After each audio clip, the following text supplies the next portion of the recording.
Government says the no work, no pay policy will be implemented if workers participate in today's planned national shutdown. It says essential workers are not allowed to take part in the march during working hours. Trade union federations Cosatu and Saftu are calling for a stay away to prevent an impending economic crisis in the country, they say. So let's unpack this further. We bring in Cosatu's first deputy president, Mike Shingange, joined us via our video link this morning. Mike, thanks very much indeed for coming on to the program. What's your take on this no work, no pay policy that government says will be implemented? Good morning, Michelle, and your viewers, and thanks for having us. Look, we think that not only the government, but every employer that is using this rule now to intimidate and deter workers from exercising their constitutional right to strike is actually being disingenuous. It's not like workers do not know that since time immemorial, every now and then when workers embark on a protest action, particularly a protected strike like this one, it is a sacrifice on their part, and they know that the employer always has got the right to invoke that rule. That they choose to use it as an intimidating tactics today is actually their way of trying to undo that which is a right for workers constitutional. So, for instance, you're speaking about people talking about essential services in this country. No, the essential services, when they're designated, doesn't take away a constitutionally enshrined right of workers to strike.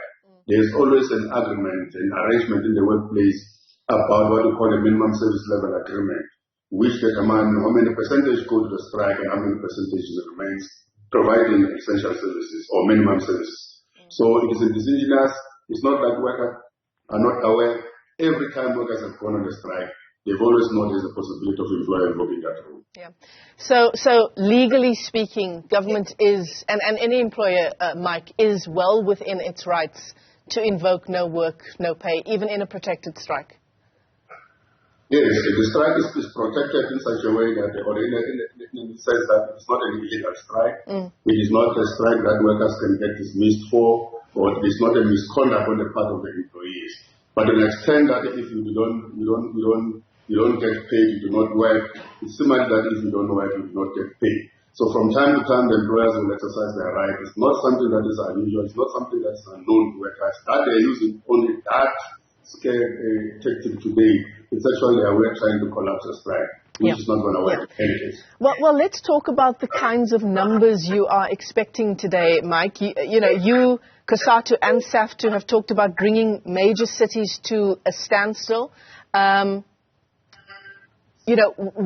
do you see those numbers concentrated, and how many people are we talking? Do you reckon you're going to get to the point of a shutdown, which was the aim?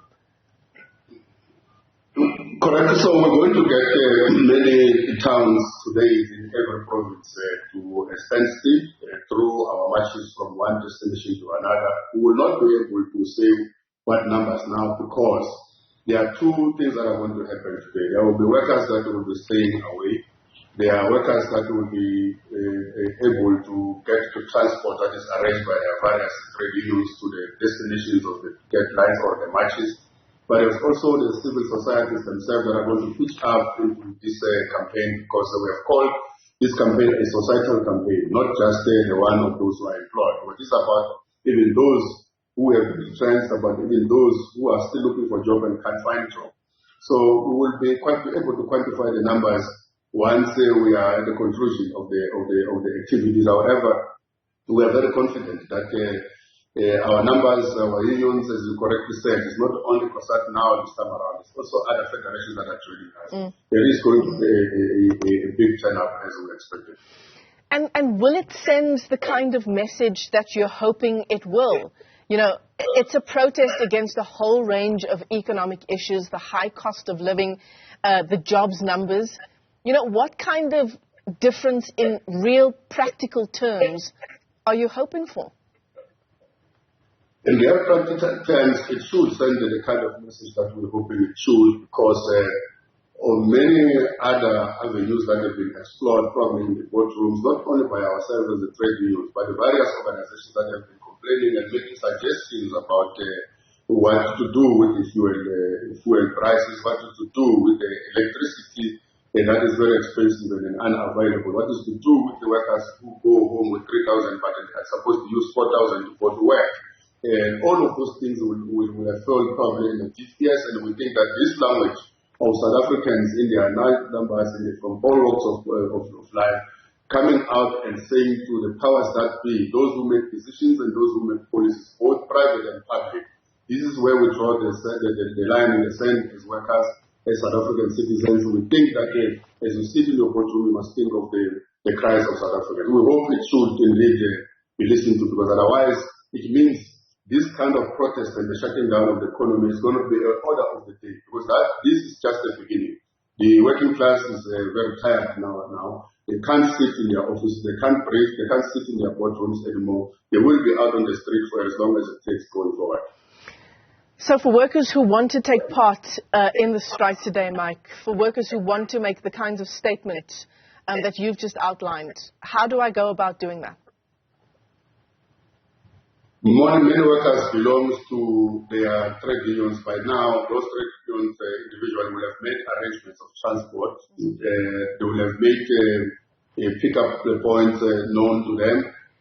However, like I said, for instance, in Gauteng, we're meeting at Beggars Park to proceed to the union building. There will be those workers who will, by their own, will be able to make their way in there without problem going through, and there will be workers who are protected by this strike today, that they may not be belonging to the union, but this strike is protected even for them.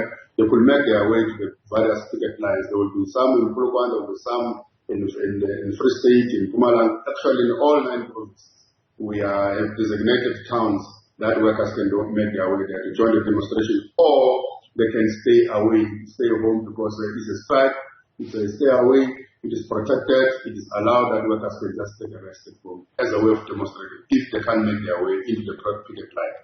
Cosatu's first Deputy President, Mike Shingange, let me thank you for your time this morning. Cosatu and Saftu, those trade union federations, calling for a stay away today, protesting a whole range of economic challenges facing the country. Of course, our reporters are also on the ground tracking that story for you.